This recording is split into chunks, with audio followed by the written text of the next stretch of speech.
Okay, so last video I made a quick run through of how to route this little PCB using Easy EDA, how I kind of do things. So there are a couple of questions following that in the Discord and on the AE Modular forum. First of which was, why don't I use the auto route? Which is a good question. So in the past, the auto route has been a bit slow and a bit clunky. So I suppose I haven't tried it for a long time. So what we can do, let's just unroute everything. This is saved, so I can always get back to it. Unroute all. We've got back to the rat lines. Let's see what auto route does. You can download the auto router, so run a local version. But at the moment, because I haven't got that installed, I'm using the online, the cloud version. And let's just see what happens, I suppose. Use the default settings. Attempted 54, completed 54. So, yeah, I guess that's not so terrible. And a few 90-degree bends, which I don't tend to like using. I don't know what modern production techniques are like, but in the olden days, you used to steer clear of right-angled bends because the acid that's used to etch would kind of pool badly in the right-angled corners, and maybe it would etch away. There are also people who are doing like RF, radio frequency, high frequency PCBs, who will say there'll be mismatches in track width, this kind of thing. But I mean, yeah, if you want to just hit a button and go for it, then I suppose this is reasonable. It hasn't used. Let's look at the ground plane. Let's rebuild it, because I don't think. Yeah. So actually, the auto router has routed all the ground as well. If we go back to the invisible ground plane, then you can see, in this case, we could do without the ground plane at all. And as with manual routing, you've got component placing is all important. I mean, that's a bit weird. So why has it come out at the top of that resistor? Yeah, I have no idea. That seems slightly crazy, but it's, if you've got a very complicated PCB, maybe you might want to try using the auto router. But for something like this, I mean, yeah, one of the reasons I use auto route is that I do the manual routing is because I kind of enjoy the puzzle of it, of actually moving lines around, moving components around to sort of have this joined up puzzle thing going on. But anyway, yeah, that's a thing. So I'm going to undo this back to the plan that I had. So one thing, I don't know if I showed last time, but there's this 3D view, so you can get an idea of what your PCB is going to look like with the components installed. Can be interesting, can be fun just to see, oh yeah, this is what it's really going to look like. You can check sort of component heights, that kind of thing. Some of the components don't by default have 3D models, so we can use in the tools here, we can do this 3D model manager. So we can see here this header, this 6-pin header has no 3D model. I actually took that away because I don't want a component here. That's the programming header. So typically the potentiometer doesn't have a model, so you need to search And again, if you know the family, let's say the family of the component, you can check for the different styles of potentiometer in this case, and then you basically jiggle around with the X, Y and Z and look at this and make sure everything lines up. So obviously here the component is 180 degrees rotated. I can't remember which one it is, but you can just change. Okay, that's the wrong axis. But yeah, you're basically fiddling around this until we get the legs lined up with the pads. There's various offsets here. So that says 98, so we can change that to 80 and see which way it goes. Okay, it's gone. That's the wrong way, but you get the idea. So we can zoom in and we can check that the model sits in the part correctly. You can then click update 3D model, and then your PCB will have that model. So I'm going to cancel there. So now we've got our PCB arranged. It's a simple case of now one-click order PCB. Save. Yeah. Okay.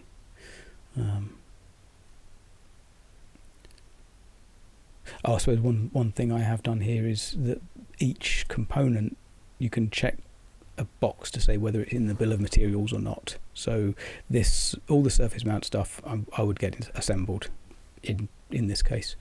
So this box over here, the add into BOM, bill of materials, yes, no. Potentiometers, I solder those myself, so they are not in the bill of materials. Neither are typically the headers. So that's the output header, this is the power header, and that's the input header here. The switch, yeah, is supplied. The processor, I'm soldering those as well on this board, because this is a judgment call based on component availability from JLC PCB and cost. I mean, sometimes things are available but expensive. So in this case, let's look at the AT85, which is what I'm using here. Sort by stock, as ever, because you don't want to run out. AT8520 SU. So, you know, £2. Typically, if you go to somewhere like Mauser, they'll be closer to £1 each. So where the discrepancy is that big, I will tend to buy it myself and solder myself. But if you're not confident with soldering surface mount components, then maybe that's a trade-off that you're willing to make. You know, spend £1 and get someone else to solder it for you. You know, these are personal choices, I think. So anyway, so we have our PCB, one-click order PCB SMT. It always asks you whether you want to do the design rule check. So this is, are components too close to each other, that kind of thing. So you might as well say yes. At this point you can say, well, how many of them do I want? Let's say 10. What's the PCB color? I usually go green most of the time. Actually, it's except for this Minimo where I've gone blue. One-click order. It tells you that the Gerber file is a pick and place file. The BOM has been created. Click OK. It will upload that to JLC PCB.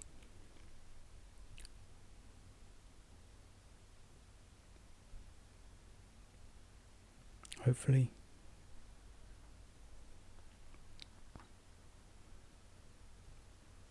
Success. And it's not showing us. Great. Okay.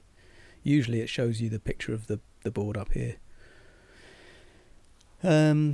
Choices of material. FR4 is the standard PCB material. It's a 2-layer board. It's this big, so it's picked up this the dimensions from the design itself. How many do you want?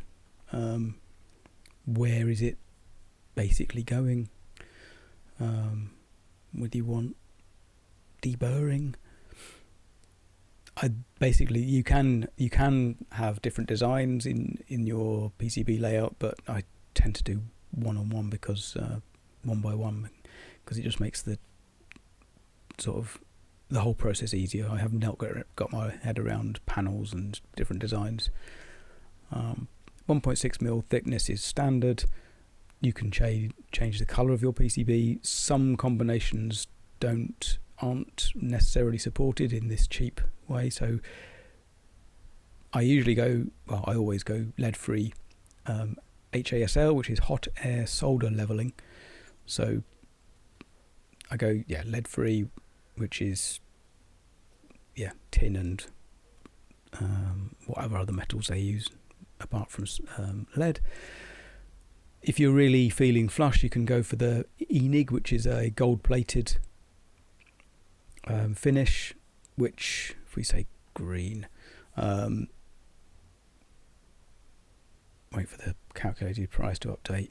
So £16.70 for your 10 PCBs, or for lead-free hot air, it's £5. So that's personal choice, aesthetic choice. Some combinations aren't available, so here it says here with a red PCB with hot air solder leveling is uncommon, so you'll get basically an extra £13 charge for this special process. And if you're going to do that, then you might as well pay for gold, really, because it's a big extra amount. I suspect gold is even more expensive, of course. Yeah, so that's now £29. So anyway, blue, lead-free, these things, if you don't want an order number on your PCB, you can say remove the mark, so they'll just not put a identifying code on there. That used to be an extra fee, but now it's free, so that's handy. Confirm production file. I usually say yes for this, just because you get before it actually goes into production, you actually get a chance to review what they're going to make. None of this. Okay, you can check the box for assembly. Get the choice of assembling the top or the bottom. Now there's no components on the bottom, so of course I'm going to choose the top. Again, confirm parts placement, yes, because I want to make sure they've put the right components in the right place. There are, one thing to note at this point is there are coupons. Occasionally there are coupons available, so you can see and that will give you money off your order. So I've selected all of them at the moment, so none of these are new. So it's worth just choosing all of the coupons at this point. So we've chosen this. We've got confirm components. Click the next button. It shows you top and bottom of your PCB.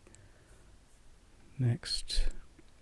This is where it uploads the bill of materials. So it says VR1, which is the potentiometer, H3, H4, U1 aren't in the BOM file, so it's noticed that they're in the PCB but not in the bill of materials. That's fine. They're the things I'm going to be assembling myself. So let's continue with that.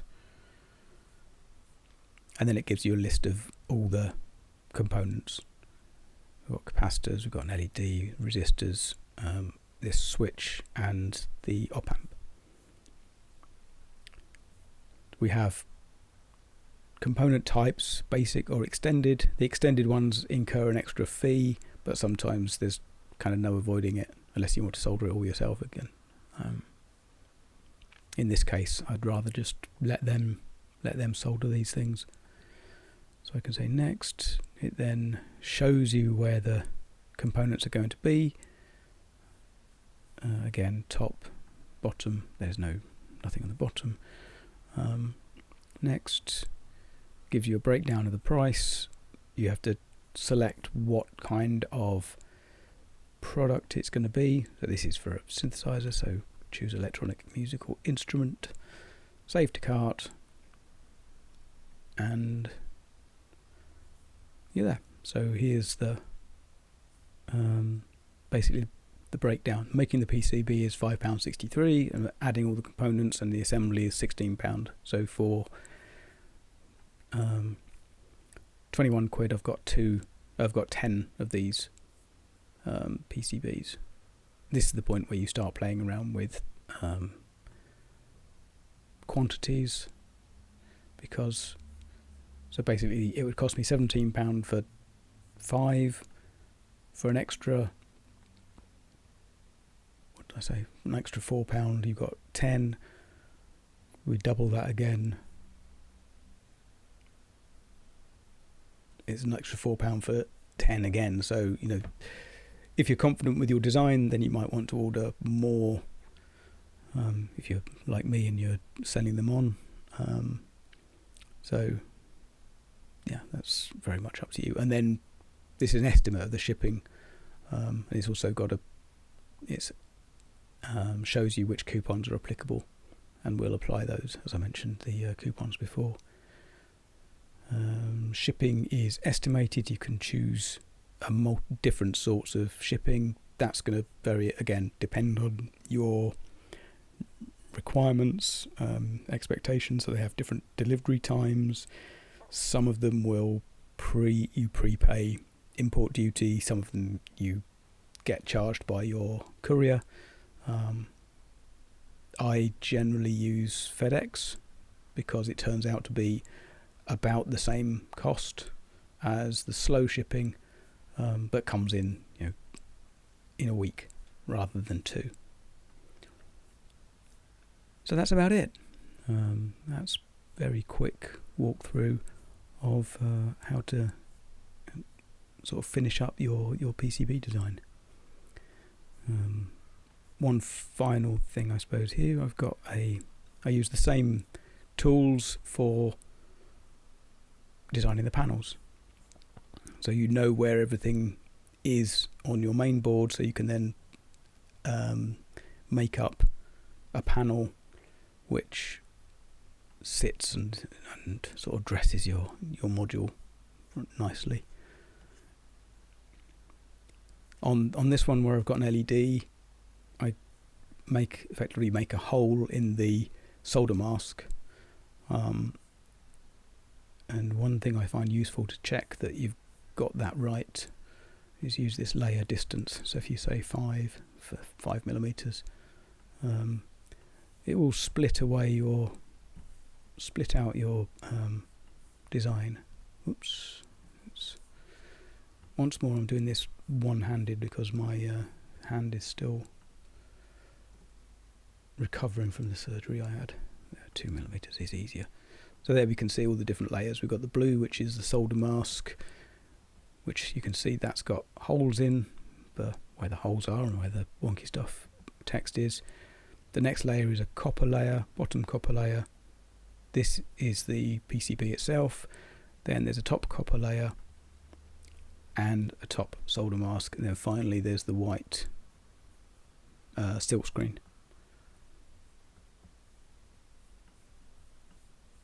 So yeah, that's handy if you want to make sure that you've got holes in the right places.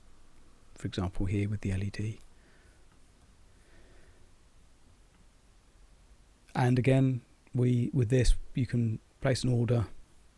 Because there's no connections, I generally don't press check DRC. I just say I'll carry on. But then these are just the same process as we saw before.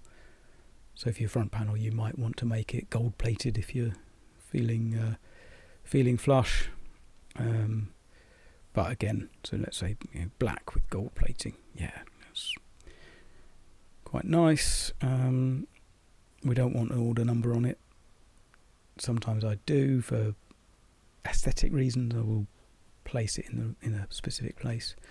But say, yep, let's save that to cart, and now we can look at our cart.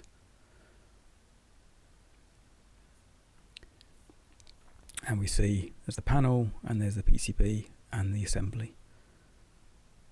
So the whole module is £42 or £70 in total with all the shipping. There's only 10 of those. It's no good. That's when you need to make sure that, of course, you have enough panels for your modules.